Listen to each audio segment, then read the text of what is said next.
We're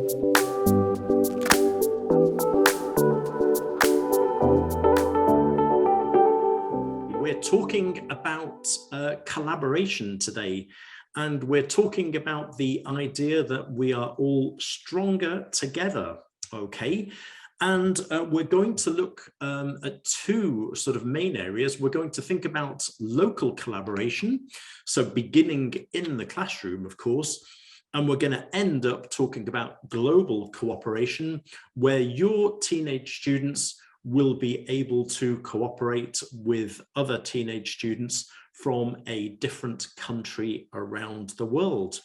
So that's going to be exciting. Let me begin with a question. Collaborative learning is not something new, but why do you think that it is maybe a hot topic today? Okay, the first book that I ever wrote is this book here, and I began writing it in 1992, 30 years ago. And the title was, you can see, Teamwork, which is all about collaboration. So my question is for you, why do you think that today we are talking about collaboration in education more than ever? Right, somebody said because of globalization.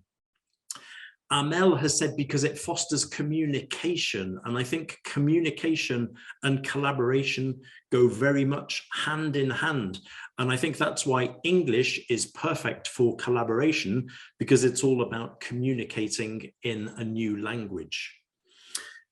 Miriam says teenagers want to work with their friends, they want to work in small groups, and that is very true. Small group work, pair work, really, really important. Somebody said their collaboration leads to performance. Somebody's mentioned because of changes. Right, that's interesting, because of changes. Now that's interesting, because teenagers have to work together after graduation. And Michael, that is a very good point. We're more connected than any time in history, and I definitely agree with you. What I want to do in approximately the first 20 minutes of this session is to discuss some of those things that you've mentioned, to explain why I think today we are so determined to help our students to collaborate with one another. And then in the second part of the session, I want to look at practical ways that we can help our students to work better with their peers in the classroom, and, as I said, with peers around the world globally.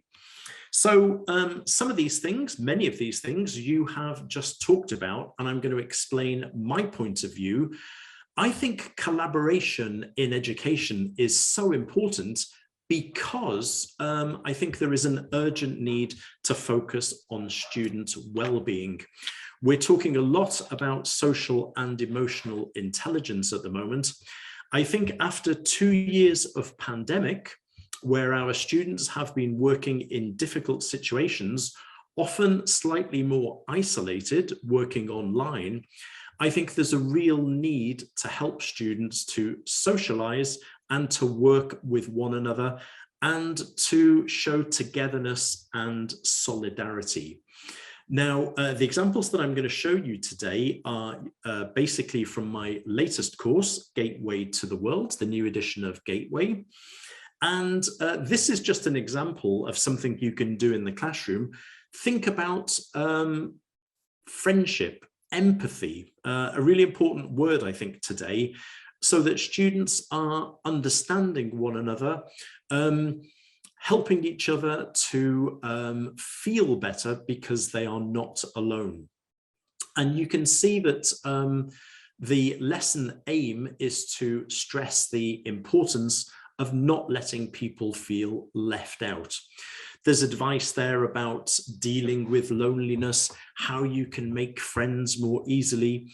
And you can see that in the green box in the bottom corner, we've got the Great Learners box, which is saying that great learners show empathy and kindness to others.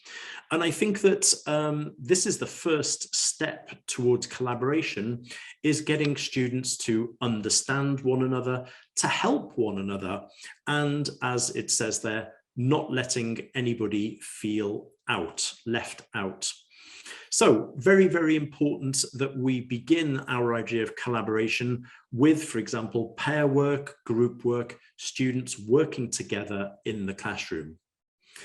Now, the next stage, I think, we can leave school, we can leave the classroom, and I think there is also an emphasis today on citizenship. And I'd be very interested in the chat box.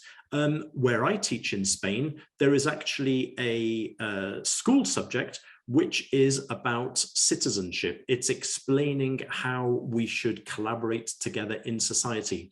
Can you just put yes or no in the chat box if in your country there is a similar subject, which is right, educación civica in Italy, right? That's interesting. We call it ciudadanía.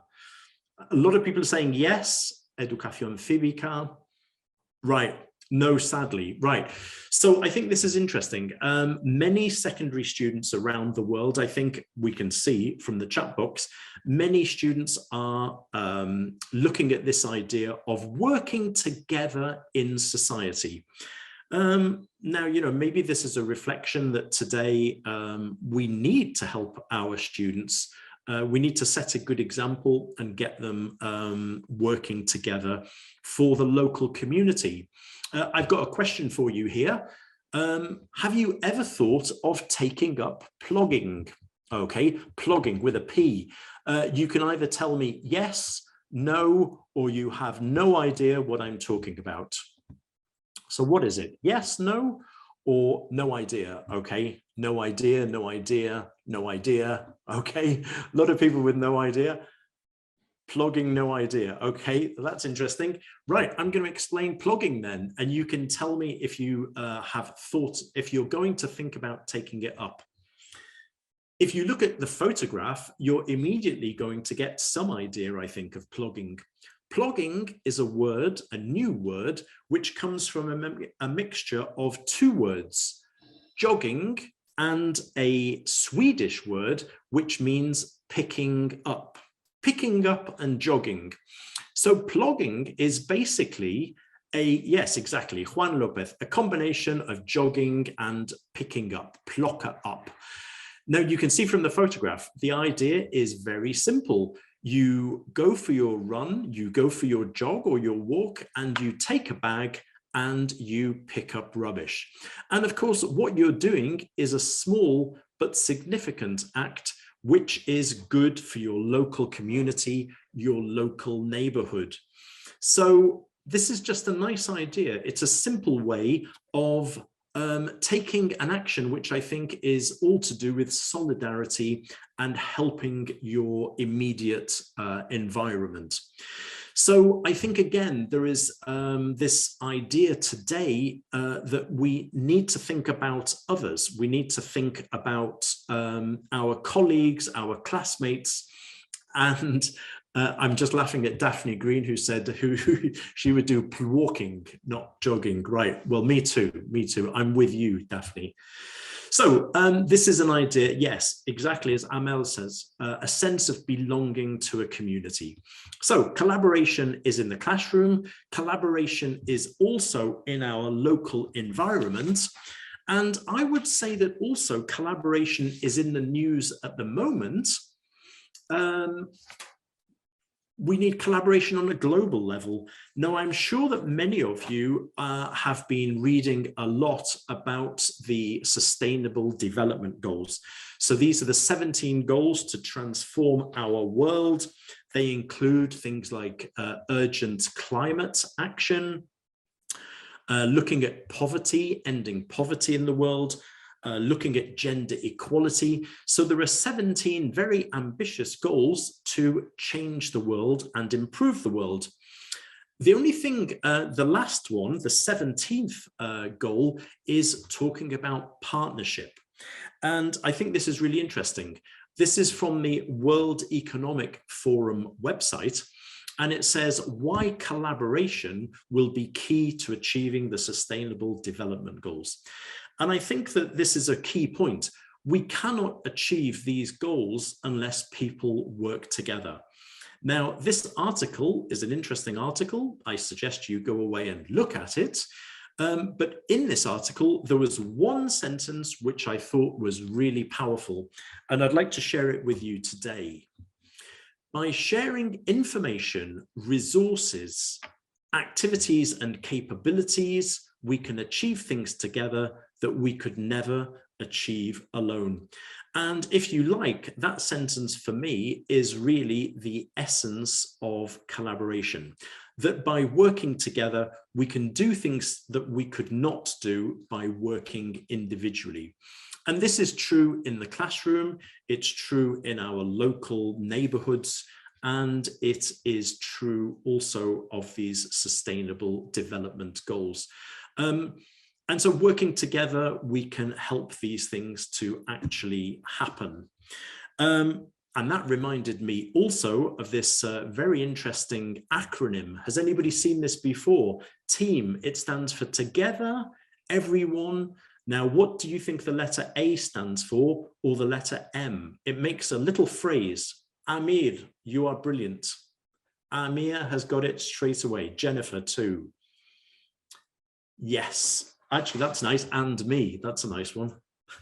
Together, everyone, and me. Line, that's nice as well. Lean, yes, that was beautiful. Right, so this is just one possibility. We've got together, everyone achieves more. Now, actually, I think that's quite a nice thing to put up maybe on your classroom wall, right? It's a very simple acronym, very memorable. And also, I think you would hopefully agree that it is true. Now, this idea of working together on this global level, these again are all examples from the new edition of Gateway to the World. You'll see that we've got different boxes here. Great learners think globally and act locally. So the plugging is a good example. By cleaning up your neighborhood, you're also going to help cleaning up the greater, larger space. We've got great learners are active global citizens. And the question there, it says, with problems like food waste, why is it so important to think of ourselves as all citizens of just one global community? And I think somebody said in the chat box at the beginning of this session, this idea that the world is smaller now than it ever has been before. And we are all part of the same planet, and our fate, if you like, is all the same. We've got the last box there. Great learners show solidarity and show solidarity with others. And so it's thinking about why is it so important to show solidarity with others. So we're talking about collaboration on all sorts of levels. This is a mixture, Julia. These are some from B1, some from B1 plus, and some from B2. Okay. So collaborating on this level. Now let's go back again to the classroom. And I think another reason why we are so interested in collaborative learning is because collaboration can lead to or can aid creative thinking. Now, have a look at this. This is from, again, from Gateway to the World, and it's looking at a thinking routine. This is based on an idea from Harvard, the Harvard Graduate School of Education, and it's simply a way of encouraging students to share ideas. And I think sharing ideas is something we do continually in the classroom, that we should do continually in the classroom. And the idea is simply sharing opinions. Very simple procedure. If you look, imagine we are discussing any topic that you like in the classroom. Stage one is sharing. Okay, so the first person explains their opinion to the rest of the group. And number two, which sounds very easy, but is not always easy, the rest of the group has to listen and wait in silence without interrupting. And as Daphne has just said, this is all about active listening. And I'm going to come back to active listening in a second. So one person is sharing ideas, the others are waiting and listening and thinking. Each person has a turn, and at the end, what we've got is, because of active listening, we've got 3 or 4 people giving lots of different ideas, very rich in creative thinking, and the students can work together with these ideas. Right, Susanna, yes, like a TED Talk. Yes, I think there is a TED Talk on something similar, on these thinking routines.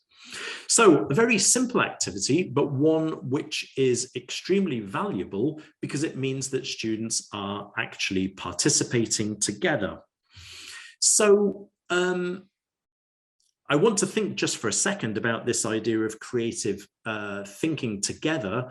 This is from a great book, which I highly recommend, Teaching Creative Thinking by Bill Lucas and Ellen Spencer.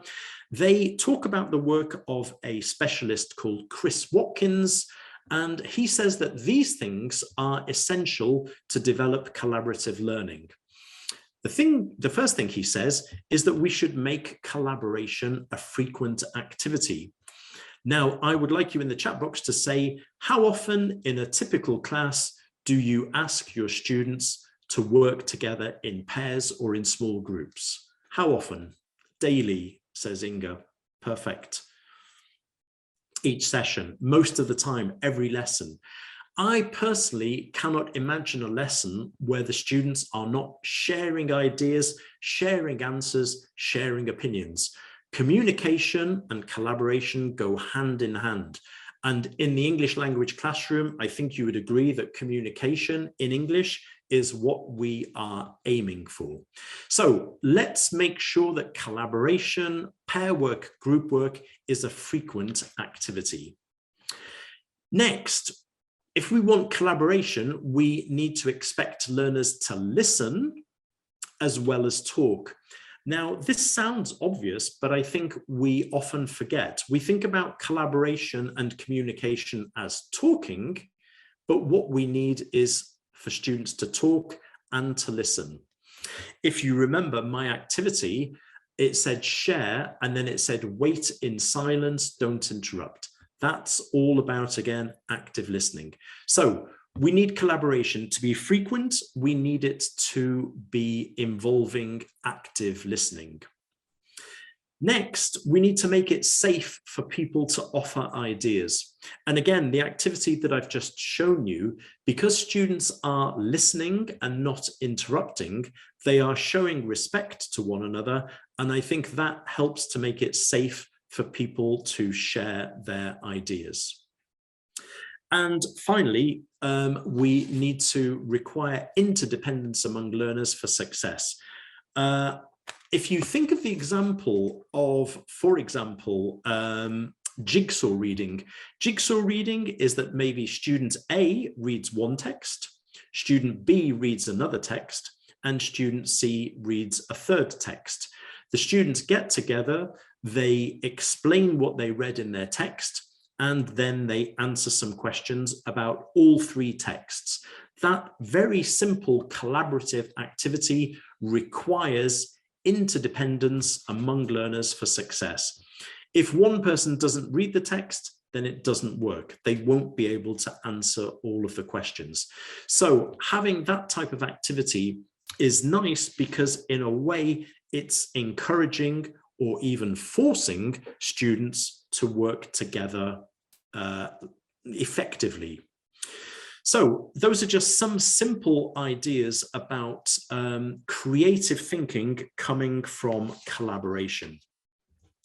Somebody mentioned earlier on that we need to teach collaboration because students will need to collaborate after school. And I agree 100%. Collaboration is a life skill. We need to learn to collaborate with our family members. We need to collaborate with our friends. And of course, at school, but also we need to prepare our students for group work, which is a very common element of university, and also for the world of work itself. This is a short text about transferable skills, skills that are necessary in any single job. Now, we've got different things like well-organized, responsible, but if you look just at only at the last sentence, meanwhile, very few people work completely alone. So in order to be successful, you need interpersonal skills, such as communication skills, leadership, and teamwork. And I believe that those three things are essential for life in general. And that's why we need to be practicing them in our classrooms too. And my final reason why I think that collaboration is so important, I know that many of you know about the Common European Framework of Reference for Languages. This is the document which gave birth to A1, A2, B1, B2, describing what skills students need at different levels. The CEFR was added to, there was a new companion volume because they realized that there were some things that they had forgotten to talk about. And those things that they forgot to talk about were mediation, collaboration, intercultural spaces, and intercultural competence. Now, if you're interested in reading the background to this, you can go to the CEFR companion volume. I'm just going to show you this diagram, and I've highlighted the things that are relevant to my talk today. The Common European Framework has added in information and descriptors of language we need to be able to collaborate in a group, to facilitate collaborative interaction with peers.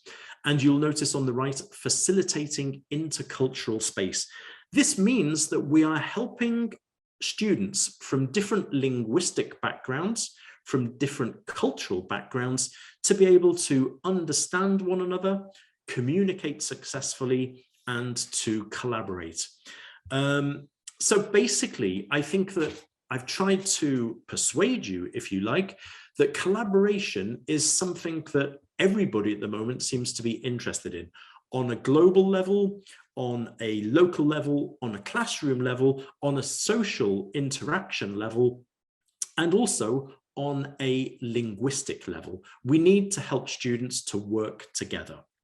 So now I want to explain how I suggest that we do this. By the way, I'm loving all of the comments in the box. Some of them I can't always read. Remember, we will get 5 minutes for questions and answers. But if you're sharing your ideas as you're doing here, what we are doing is facilitating an intercultural space between amazing teachers from all around the world. So we're putting into practice what I am talking about, which is beautiful. Right. How are we going to encourage student collaboration locally and globally? Well, it's obvious that the first thing we need to do is to produce a meaningful context. If you imagine a classroom where the teacher is giving a lecture explaining the present perfect, and our students are simply listening in silence to our explanation, this is not really a good context for collaboration. Our students are not working together. If we give a simple explanation and get our students to work together to check that they've understood, we have a context for collaboration. But I think that maybe the most powerful context for collaborative work, and you can tell me if you agree with me, I think project work is an incredibly meaningful context for collaboration. When we work together on a project, our students are bringing different skills.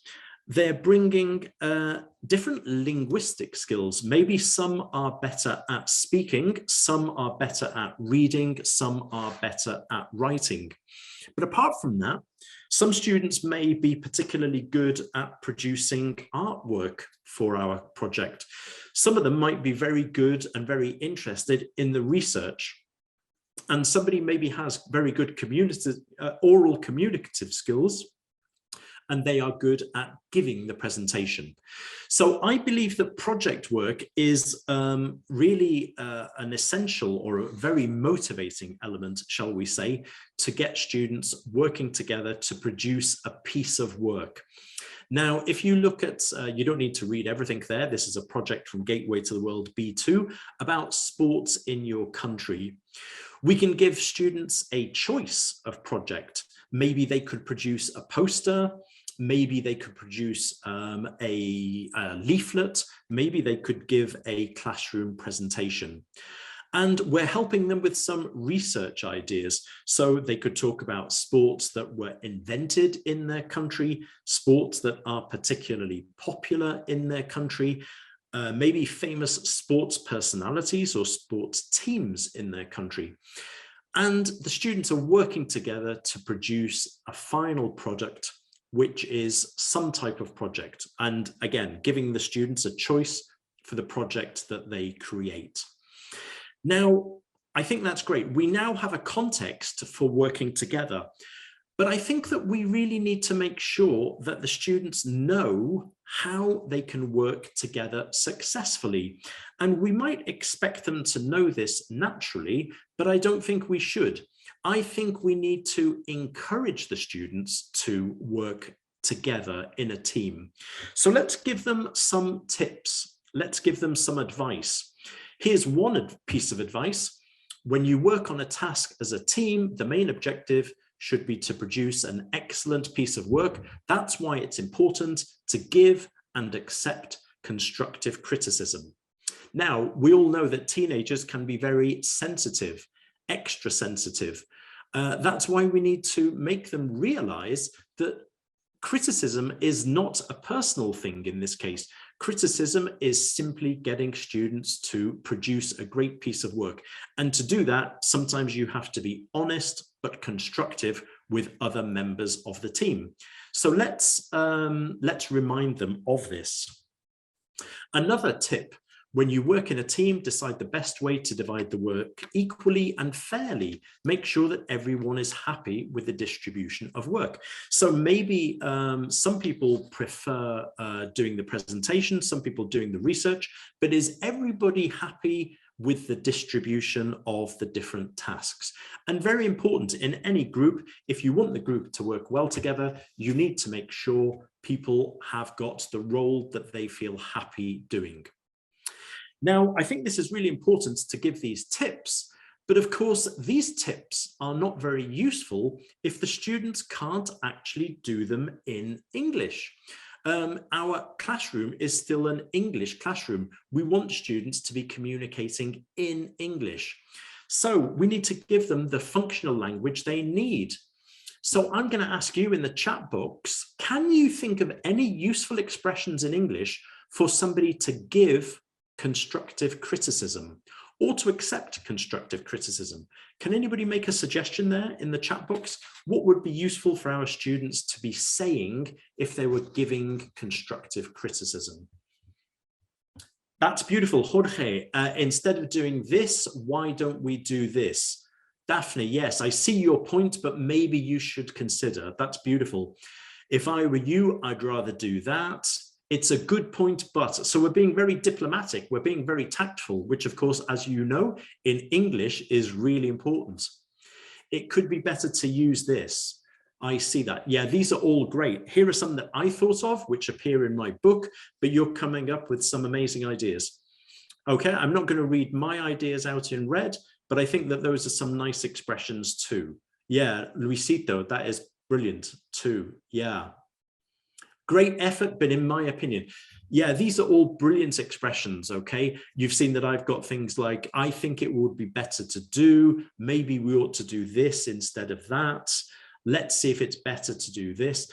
My point is that, of course, if we don't give the students the language they need, then it's going to be very difficult for them to do it in English. So we need to give them the conversational gambits that make it work better in the classroom.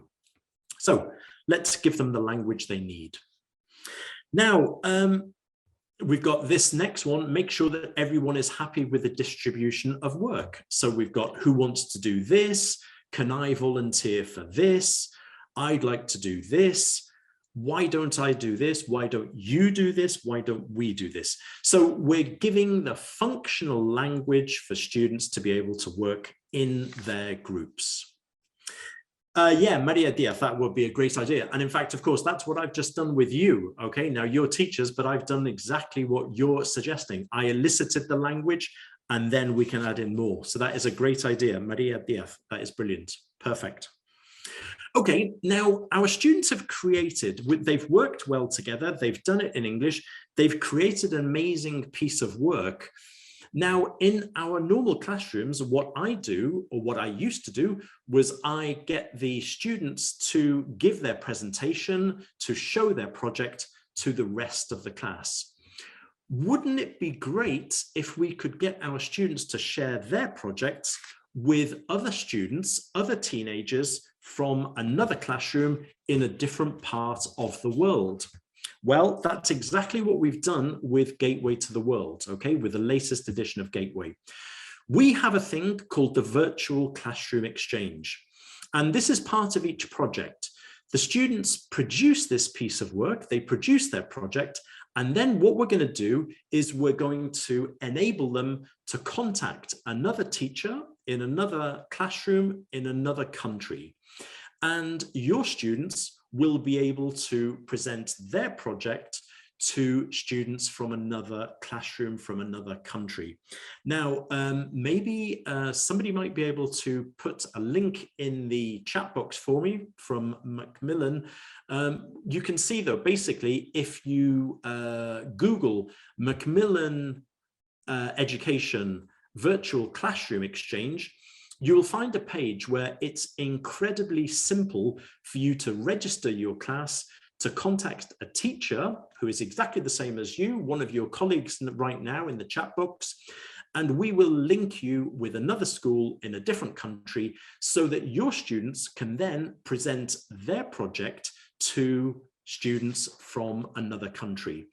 And this is just a great way of creating this intercultural space that I talked about before.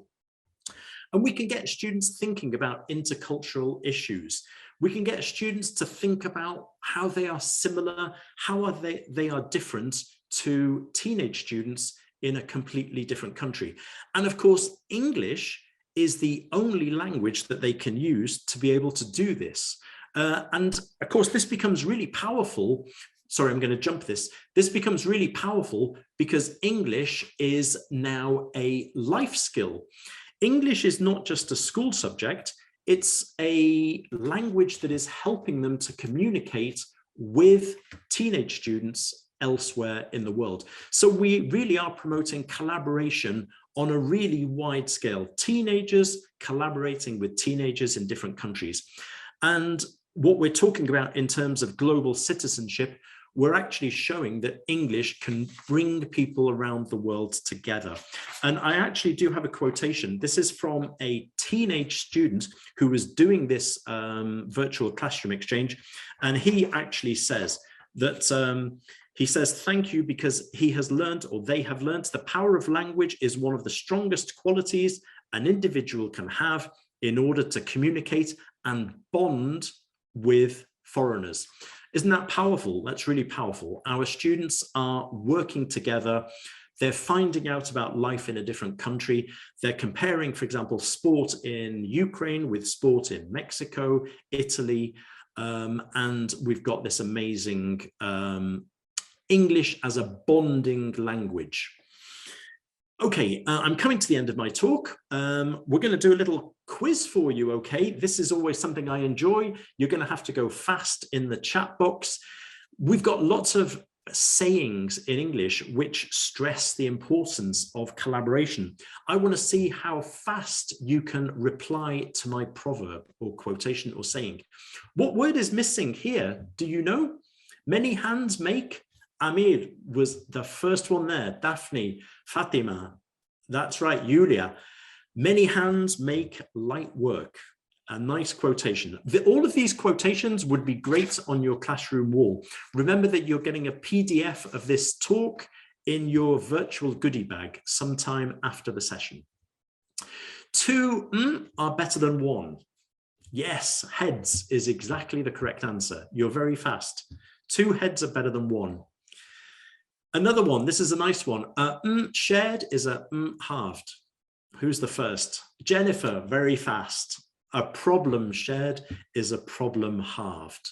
That's a nice expression. Individually, we are one drop. Together, we are an ocean is correct. That was so fast that I couldn't see who it was, but you're very good. That's a nice expression, isn't it? That's a nice quotation. Together we are an ocean. And my last quotation, if you want to go fast, go alone. If you want to go far, go. Amir was fast again. If you want to go far, go together. Again, that is a beautiful African proverb, okay? So a nice way of thinking about collaboration, I think.